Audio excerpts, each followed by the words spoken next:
করাচিতে এক নারী যখন মারা যায়, ওই পাকিস্তানের করাচিতে এক নারী যখন মারা যায়, গ্রামবাসীরা তখন ওই নারীর কবর খুঁড়তে যায়।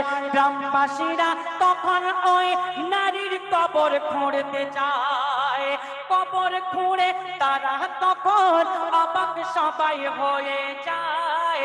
কবর খুঁড়ে তারা তখন অবাক সবাই হয়ে যায়। কেন?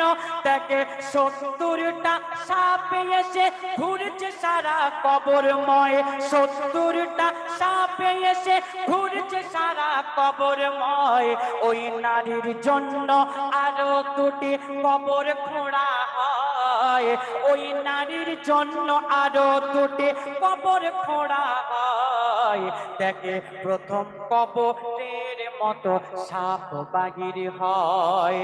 দেখে প্রথম কবরের মতো সাপ বাহির হয়।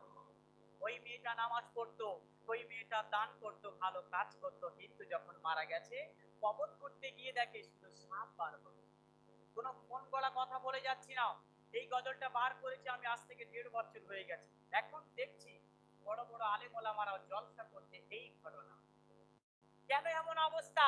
মেয়ের আব্বা জানকে ডাকা হলো, ওই গ্রামের আলেম ওলামাদের ডাকা হলো। ডাকার পরে মেয়ের আব্বা জানকে উত্তর দিচ্ছে। আলেম ওলামারা কি বলছে শেষ কথাই লিখছে দেখুন।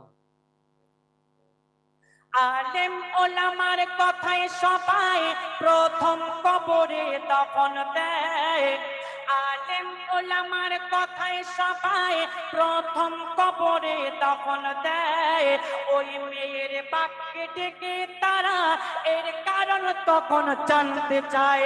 মেয়ের বাপকে ডেকে তারা এর কারণ তখন জানতে চায়। তখন কি বলে?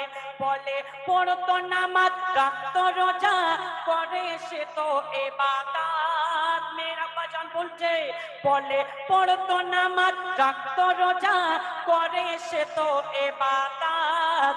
চলতো না সে পর্দা করে, এটাই ছিল অপরাধ। চলতো না সে পর্দা করে, এটাই ছিল অপরাধ। কবি খালেক বলে যেসব নারী চলে বেপরদায়। কবি খালেক বলে যেসব নারী চলে বেপরদায়, তাদের কবর কঠিন জাগান নাম হয়ে যায়। তাদের কবর কঠিন জাগান নাম হয়ে যায়।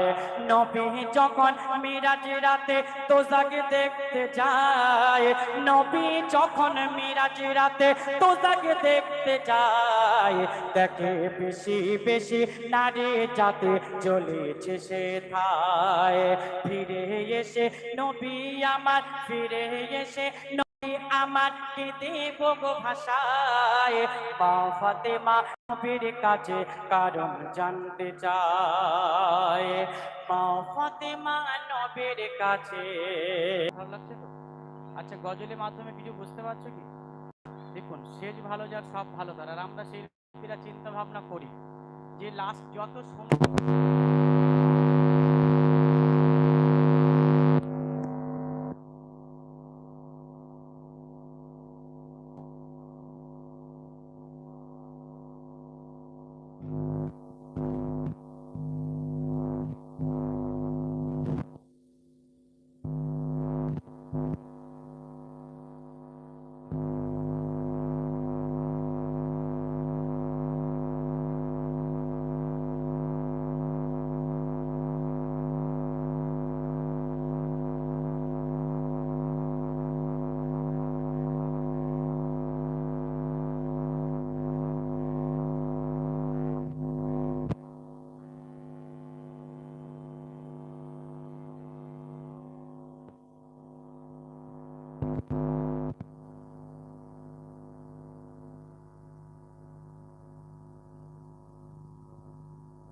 এবং আলামিন ভাইজানের কণ্ঠ থেকেও শুনলেন তার পূর্বেই সুন্দর সুন্দর কিছু কালাম। তো আপনারা সন্ধ্যা থেকেই শুনছেন বিভিন্ন নাদ, হামদ, কাসিদা আল্লাহ রসুলকে উদ্দেশ্য করে বিভিন্ন ঘটনামূলক কালাম। এখন যেন ঘুম ঘুম ভাব নাকি?